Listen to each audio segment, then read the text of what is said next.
এবং আমরা একটা পর্যায়ে দেখেছি যে মব কালচার কতটুকু গেছে।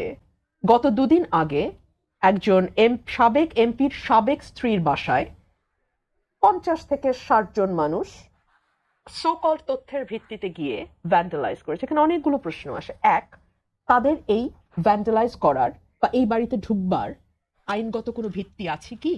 2, তারা পুলিশকে একটা কল করেছে, মিডিয়াকে একটা মেসেজ পাঠিয়েছে। পুলিশ কি করলো? Media was present there, thank God media was there. Police কি করলো?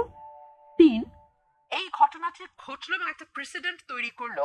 এই বাংলাদেশে কিন্তু ভাই আমাদেরকে রাজনীতির ময়দানে থাকতে হবে, এবং এটা যে কত গুণ ফিরে আসবে আমাদের গায়ে, আমার মনে হয় ন্যূনতম সেন্সেবল পলিটিক্যাল ফিল্ডে যারা আছেন, যাদের ন্যূনতম কাণ্ডজ্ঞান আছে, জ্ঞানের দরকার নাই, কাণ্ডজ্ঞান যাদের আছে তারাই বুঝবে এই ধরনের ঘটনার ভবিষ্যৎ কি হবে, কত গুণে সেটা আবার ফিরে আসবে আমাদের গায়ে।